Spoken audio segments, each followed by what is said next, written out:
The Galactic Council had been unanimous in their assessment. Humans were fragile. Their bones broke too easily, their skin tore at the slightest pressure, and their cardiovascular system seemed laughably inefficient compared to the robust physiology of established spacefaring races like the Karathi or the crystalline Vextar.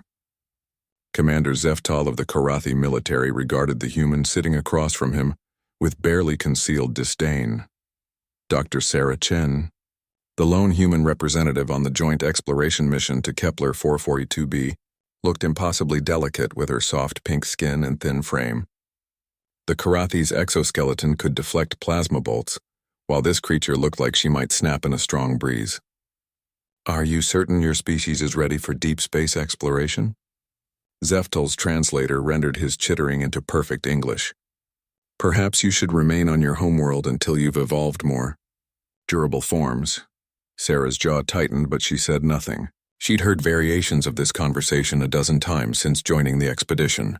The other species, the towering, armored Karathi, the energy-based Luminari, and the silicon-based Vextar, all viewed humanity as the galactic equivalent of a house pet that had somehow learned to speak. The exploration of Kepler 442b was supposed to be routine. The planet showed signs of ancient civilization, and the multi-species team was tasked with archaeological investigation. What they found instead was a world in the grip of massive seismic activity. Its crust fractured and unstable from some recent catastrophic event. Everything went wrong during their third day on the surface. The ground beneath their feet split without warning, a chasm opening like a hungry mouth. Zeftal, despite his species' renowned agility, couldn't react fast enough.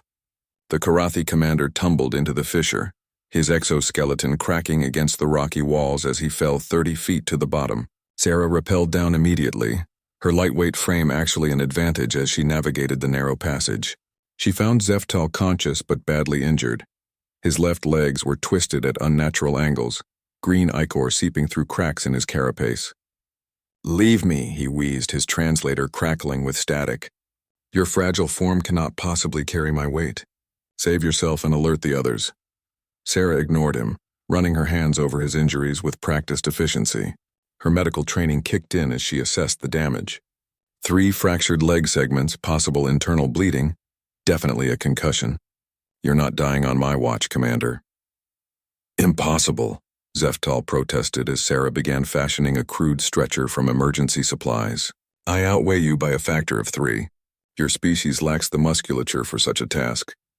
Sarah looked up at the walls of the chasm. The others had no way to reach them. The geological instability was increasing and more fissures were opening across the landscape. Their communication equipment was damaged. She knew what she had to do. "Commander, you're about to learn something about humans that your intelligence reports missed," she said, securing him to the makeshift stretcher. "We're not just fragile. We're also the most insane endurance hunters in known space." What followed challenged everything the galactic community thought they knew about human physiology. Sarah began to climb, hauling Zeftal's considerable weight behind her.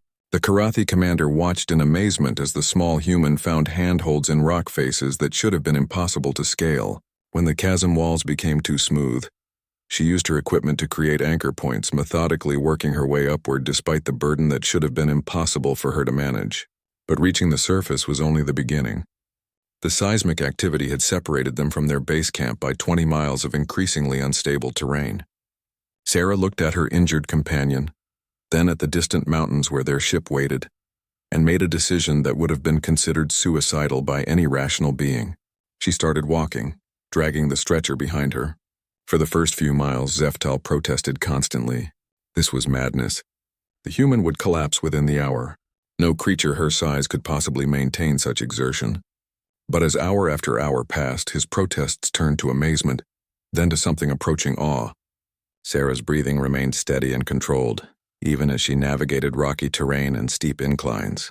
When obstacles blocked their path, she found ways around or through them. When the stretcher became caught on rocks, she lifted it bodily, Karathi commander and all, to free it. Her movements never became frantic or desperate. She maintained the measured pace of someone who could continue indefinitely. "How?" Zeftal finally asked, his voice weak but filled with genuine curiosity. "Evolution," Sarah replied, not even breathing hard despite having covered 12 miles. Your species developed armor and strength to survive. Mine developed persistence. We used to hunt prey by running it to exhaustion over days or weeks. 20 miles? This is just getting started. As they crested the final ridge, their base camp visible in the valley below, Zeftal understood that everything the Galactic Council knew about humans was wrong. They weren't fragile creatures who had stumbled into space by accident. They were something far more terrifying, a species that simply refused to quit. The rescue beacon Sarah activated brought the others running. The Luminari entity pulsed with confusion as it scanned the humans' vital signs. "Impossible," it transmitted.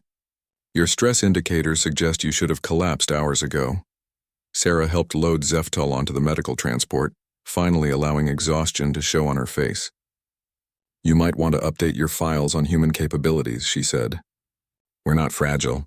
We're just patient."